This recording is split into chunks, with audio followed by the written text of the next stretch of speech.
Bonjour à tous, David pour We Are FPV. Aujourd'hui une vidéo qui vient dans la suite de tous les tutos qu'on fait pour les débutants. Quelque chose de très basique aujourd'hui, mais qui, je me souviens, moi au début me posait quelques problèmes de compréhension. C'est le sens des hélices sur nos quads, dans quel sens ça doit tourner, comment est-ce qu'on les met, est-ce qu'un moteur est capable de tourner dans les deux sens ou pas. Voilà les questions auxquelles je vais essayer de répondre aujourd'hui.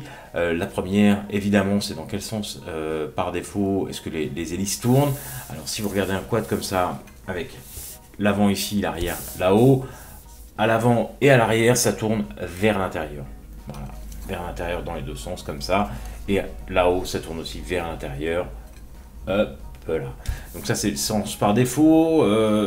Sans vouloir trop compliquer le truc, il y a la possibilité de faire tourner dans l'autre sens, c'est-à-dire vers l'extérieur. Dans ce cas-là, évidemment, il faut tout mettre à l'envers. Il faut inverser dans les logiciels qui nous permettent d'inverser les sens des moteurs et inverser aussi physiquement les hélices et faire une petite manipulation de Betaflight. Ça a quelques avantages. A priori, j'ai pas testé moi encore. Ça a surtout l'avantage d'éviter d'envoyer, vous voyez, quand on a sur certains modèles, quand on a de l'humidité sur les hélices et qu'elles tournent comme ça dans le sens standard, c'est-à-dire vers l'intérieur, ça peut envoyer un petit peu d'humidité sur la lentille et du coup on voit un petit peu moins bien. Moi c'est le seul gros avantage que je vois à ça. Nos amis bretons qui traînent sur le forum et qui traînent aussi sur Drone PZH utilisent ça depuis longtemps et en sont très très contents. Voilà, ça c'était un petit peu en aparté. Ceci étant dit, le sens de rotation par défaut c'est vers l'intérieur, à l'avant et à l'arrière, donc comme ça, comme ça, comme ça et comme ça. Ok, l'hélice en elle-même, vous voyez que l'hélice a évidemment un côté qui est plus élevé que l'autre, hein, c'est un peu penché, c'est normal, si c'était pas penché ça pourrait pas soulever le quad. Ce côté le plus élevé va toujours dans le sens de la rotation, je m'explique. Le côté le plus élevé est là, le moteur doit tourner dans ce sens-là. S'il tourne dans l'autre sens, le quad fonctionnera pas. En tout cas, si vous avez inversé qu'une seule hélice, comme ça, il va partir en sucette directement. Si vous avez toute mise, j'imagine que ça va le pousser vers le sol. Très franchement, jamais essayé, je suis pas très sûr.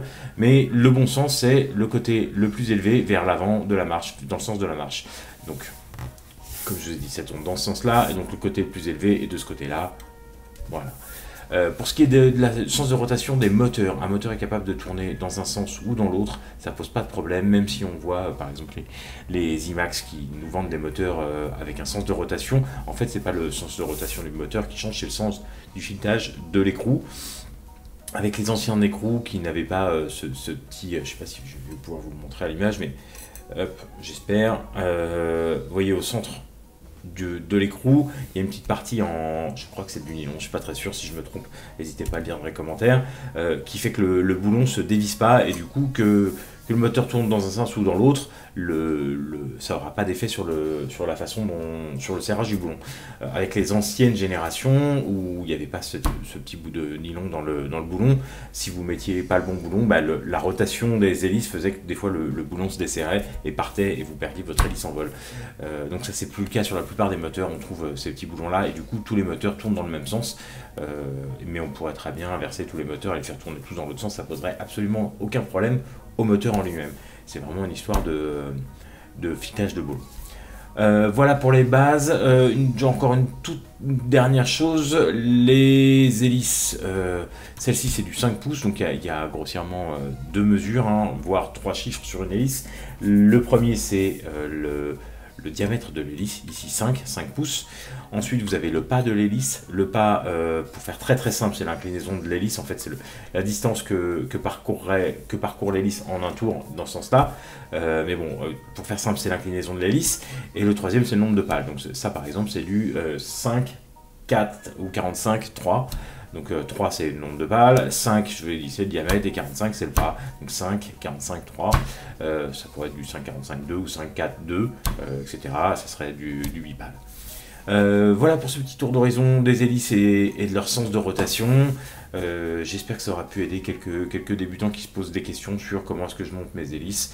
Évidemment, alors, quelque chose que je vous ai pas dit, mais ça c'est plutôt important. Il y a quasiment toujours des écritures, là vous pouvez pas la voir parce que c'est vraiment c'est jaune sur jaune, il y a toujours des écritures sur les hélices, elles vont toujours en haut, voilà, sur le haut de l'hélice et pas sur le bas. Si vous les mettez sur le bas, vous risquez d'avoir quelques petites surprises au moment où vous allez vouloir décoller. Donc voilà, ces petites astuces pour les hélices, j'espère que ça vous facilitera la vie au moment où vous devez changer une hélice, mettre vos hélices sur vos moteurs. Voilà, c'était David pour Oui à FPV. Comme d'habitude, vous connaissez la chanson.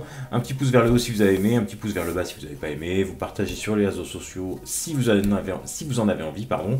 Vous abonnez si ça vous fait plaisir. À nous, ça nous fait plaisir, c'est sûr. Et puis, il y a la petite cloche qui se trouve quelque part par là pour les notifications si vous voulez être notifié en temps réel du moment où on met des vidéos en ligne. Voilà, David pour Oui à FPV. À très bientôt sur la chaîne.